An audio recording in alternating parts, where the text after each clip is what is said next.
Are you a collector or a stacker? Good morning, it's today again. Welcome back to Joseph's Reserves. I'm Joseph, and I store 20% of my income in the form of rare coins and precious metals. Today we're going to get into the difference between pure stacking and collecting coins.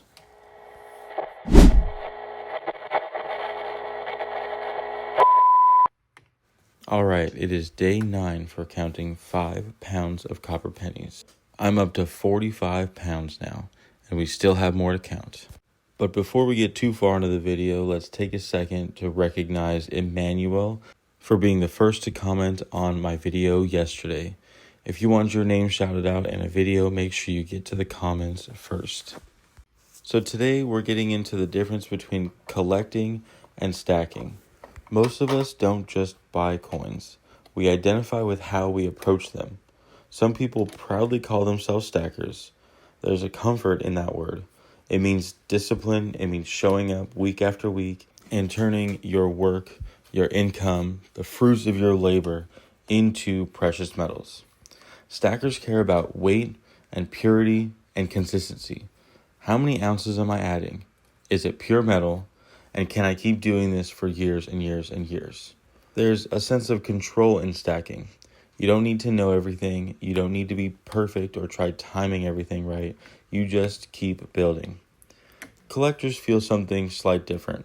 Collectors care about the story, the date, the mint mark, the condition, how a coin survived decades or centuries without being melted down.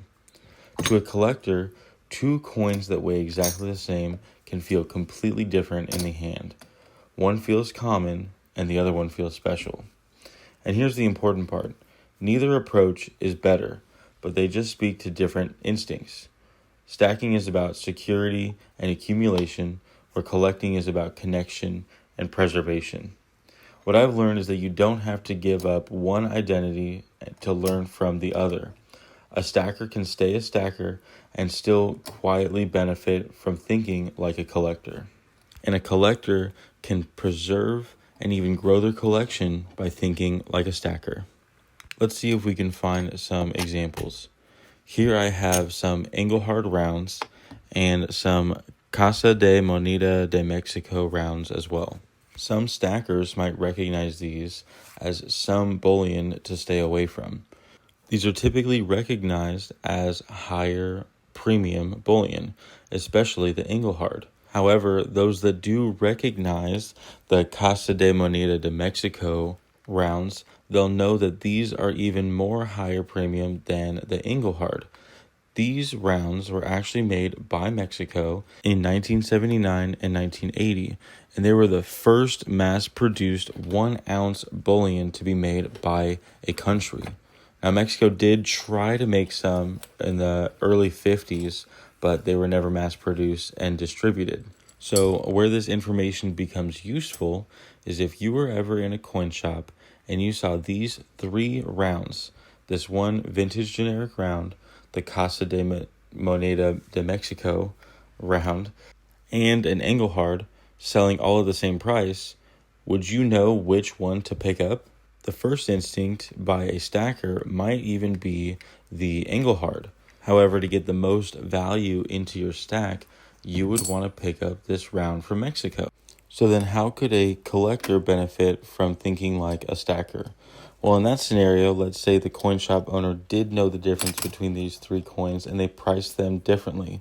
Then a coin collector could ideally go into this coin shop with the mindset of trying to protect the coins that he already has and end up getting a generic round so that in the case of an emergency or needing to sell, he could sell that generic round instead of having to sell his Mexican round that he spent a little extra on.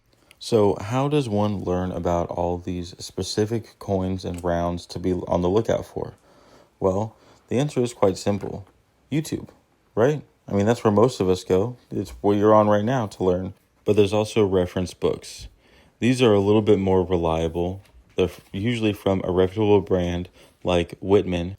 This one here goes year by year through the Morgan series, showing the mintage and the value of each graded coin. as well as in the front, details on how to grade the coin. Now, a lot of collectors will put together these date runs where they fill an entire book, and this helps with making sure you have at least one of each year and mint mark. And over time, as you get one in a better condition, you can swap out those spots. But this book actually goes through and shows you where specifically to look at for wear and how to determine the condition of the coin. Let me go ahead and just flip right to it. So you can see here, there's pictures and descriptions that will help you grade a coin. So where this becomes useful is most coin shops will have coins in a big lot of either average circulated condition, or sometimes they'll label it as coal, and you'll be able to pick up these coins for a set amount and kind of pick through these lots to find the one that will fit into your collection. If a stacker is already at a coin shop, it might benefit them to take a little extra time to look at these coins and the condition of them to find out which ones will maximize the amount of value to the silver that they're actually getting. Similarly, some coin shops will sell items within a larger lot that kind of helps the coin shop categorize them. One example is 90% silver. A lot of people call it junk silver.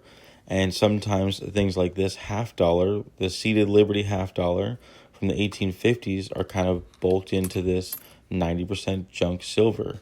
Another case is this British sovereign from 1858. It has the shield reverse because this is before they had the St. George riding a horse. And I was able to pick this at the same price as other sovereigns. This right here is a shilling. It's made of sterling silver from 1820. I was able to pick it up for its spot melt value. And here I have a half dime that was for sale of only double its melt value. And while it seems like that might be a high premium, this is an extremely small coin that is easily worth significantly more than that. So my point is that it's very possible that some stackers are missing these incredible deals on some collectible items solely due to a lack of information or intention, and that collectors can benefit from having a stacker mindset when it comes to protecting their higher value coins from the need of selling in case of an emergency or otherwise. So where do I fall personally in between these two? I definitely do both. I have a stack as well as some collectible coins. However, almost all of my collectible coins were bought for very close to spot, and I do dollar cost average the way that a stacker might do so. Let me know in the comments where you see yourself or how you view your stack. Are you stacking only bullion, only generics, or do you have a little bit of a collection going on? Are you choosing some slightly higher premium items that may hold their value? Or are you a collector that mostly focuses on buying the numismatic stuff, the old coins with a story? If that's you, do you have a stack on the side? Are you protected from emergencies to not have to sell your coins? Or maybe you're watching your stack grow in value so that you can sell it for that one high value coin that you had your eye on. Let me know what you think about this topic in the comments. Like the video, share, and subscribe. But most of all, thank you so much for watching. And just remember, every ounce adds up. So no matter how small, just keep stacking.